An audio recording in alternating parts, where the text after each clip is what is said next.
Hello வணக்கம், இது உங்கள் சிவி ஜோன். சொல்லுறோம் எப்படி இருக்கீங்க? இப்போ பார்த்தினா ஒரு வீடியோ பயங்கர வைரலாக போயிட்டுருக்கு. இந்த வீடியோ பற்றி நான் என்னத்தை சொல்கிறது? இந்த வீடியோவை சின்ன குழந்தைங்க பெரியவங்க முதல்ல எல்லாருமே பார்க்குறாங்கன்னு நம்ம கமலஹாசன் அவர்கள் அன்றைக்கி வந்துட்டு தௌலத்தாக பேசுகிறேன் அப்படின்ற விஷயங்கள், அப்புறம் இன்னும் ஒரு சில விஷயங்களுக்கெல்லாம் வந்து எல்லோ கார்டு கொடுத்தாரு. அதுதான் ஞாபகத்துக்கு வருது. ஓ அப்படியா? ஏன் ஏன் ஏன் உங்களுக்கு ஞாபகத்து வருது கேட்டிங்கன்னா, இங்கே நைட்டு பார்த்தீங்கன்னா ஒரு சம்பவம் நடக்குது. அதாவது நிறைய பேர் இந்த பிக் பாஸ் இப்போ இந்த சீனை பார்த்துட்டு நானும் உள்ள கண்டஸ்டண்ட்டாக போகணும்னு ஆசைப்பட்றேன், இந்த 8ல் வந்து what is the procedure to enter the Big Boss 8 அப்படின்ற மாதிரிலாம் வந்துட்டு கொஷின் பண்ணுற அளவுக்கு உள்ளே வந்து அந்த கேட் பிக் பாஸ் வீட்டுக்கு வெளியில் வந்து கேட்டில் வந்து எல்லோரும் கதவை டம்மு தட்டுறாங்க. இன்னும் சார் என்னை உள்ளே விடுங்க சார், எவ்வளோ லட்சம் செலவானாலும் பரவாயில்ல சார், நானும் உள்ளே போகணும் சார் அப்படின்ற மாதிரி சொல்கிறாங்க.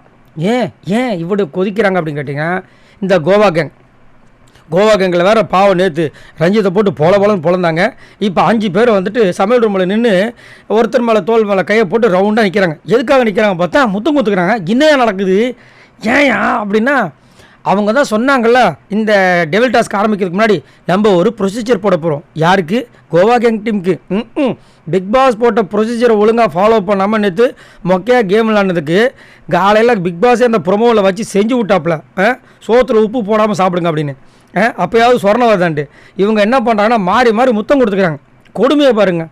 அதுவும் ஜாக்லின் போயிட்டு நம்ம அப்பாவாக நினைக்கிற ரஞ்சித் சாருக்கு தான் கொடுத்தாங்க. அதுக்கப்புறம் வந்துட்டு நம்ம ஜெஃப்ரிக்கு, அப்புறம் நீயும் கொடு சௌந்தர்யா, டிஸ்கஸ்டிங் காய்ஸ் அப்படின்ட்டாங்க. சௌந்தர்யாவுக்கு இதெல்லாம் வந்துட்டு கொஞ்சம் பிடிக்கல. அது வந்து அங்கே அப்படியே அவங்க மூஞ்சில் அப்பட்டமாக காமிச்சாங்க.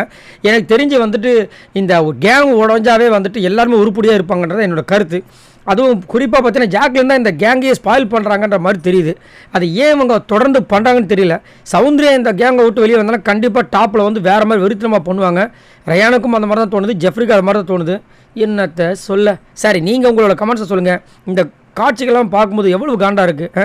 இதெல்லாம் குழந்தைகள் பார்க்க மாட்டாங்களா? மறக்காமல் கமெண்ட்ஸ் பண்ணுங்கள். இந்த வீடியோக்கு ஒரு லைக் தட்டி விடுங்க. இந்த மாதிரி சுட அப்டேட்ஸ் உங்களுக்காக காத்துட்டு மறக்காமல் நம்ம சேனலை சப்ஸ்கிரைப் பண்ணுங்கள். பாய் நண்பர்களே.